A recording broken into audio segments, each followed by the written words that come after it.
start and talk about budget a little bit. We're not going in depth about the budget. We're just talking about what our goals are kind of as a commission and direction we'd like our people to go.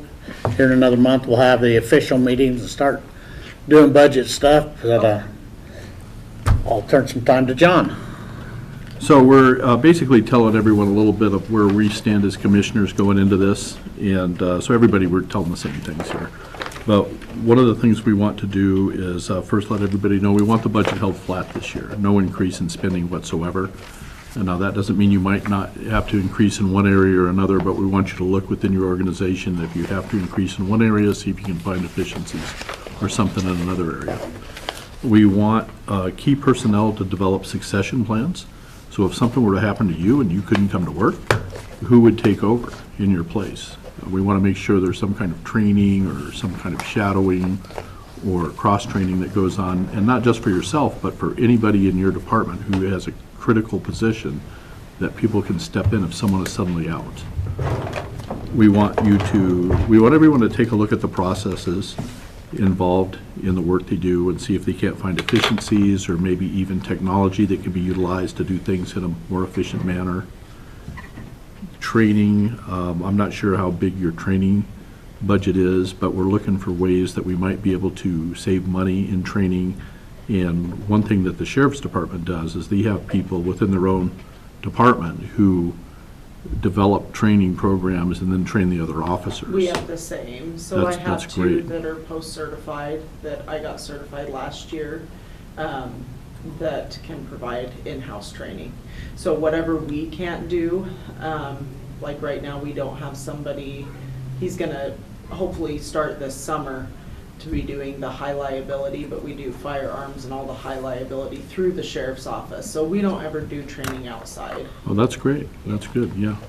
And then we also want everyone to take a look at potential grant funding. So we know that there is more grant funding out there that we could be accessing that we're not. And so to the extent that you can find other grants that could handle some of the costs within your department or replace certain items, capital items you think you may need to replace or so on, if you can find grant money for that, well, that frees up the money right out of the budget. And so then when you do have other needs, you have some money available. And that's pretty much it. Any comments? Nope, just.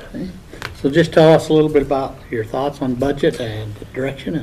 Well, I think for me, there's no change that we need in personnel, so no, I wouldn't be asking for any kind of additional people or anything like that.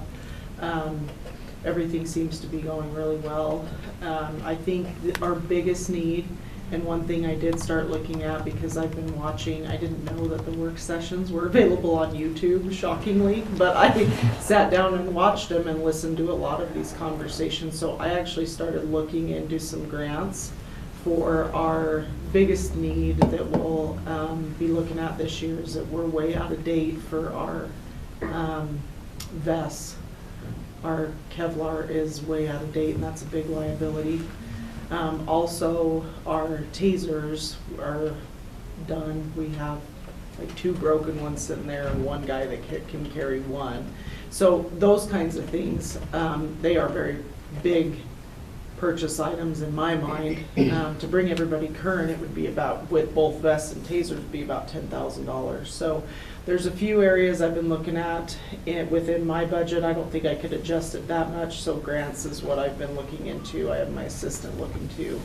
So we're gonna see if we can qualify for anything, or if there's anything out there that will benefit probation. I've seen a couple times we don't qualify as some of the ones in law enforcement because of our post certification is not, we don't have to maintain our certification with a certain amount of hours like the sheriff's office does. That's going to change beginning in January of 24, but that's the only kind of bump I ran into, but I'm sure there's still more out there. So Is there any way you could jump on some purchasing with the sheriff's department when they order some of those things? I don't know if I could budget-wise with them. I don't have any idea. The one thing I did find out with our ammunition, because that's always a big ticket item, but because they did their switch for their firearms, they actually have 45 ammunition that they can't send back. So we got with Tony and the armor over there, and they'll cut us a deal, a really good deal, because they can't send it back.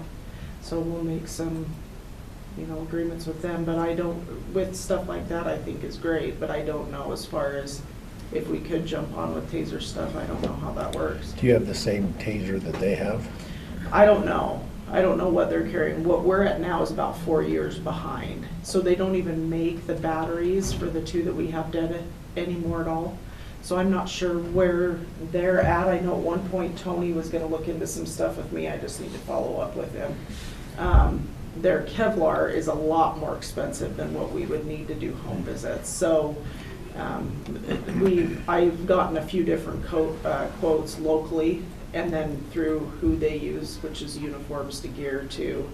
But again, theirs is pretty expensive because they've got obviously a lot bigger getup than we do. Okay. So, Talk with Shanda on those things too, Okay. because the piggybacking, she networks with different people and different, throughout the state okay, and yeah, because stuff. I didn't even know. She that may was an have a option. piggybacking Okay, option that you can just jump on with somebody else.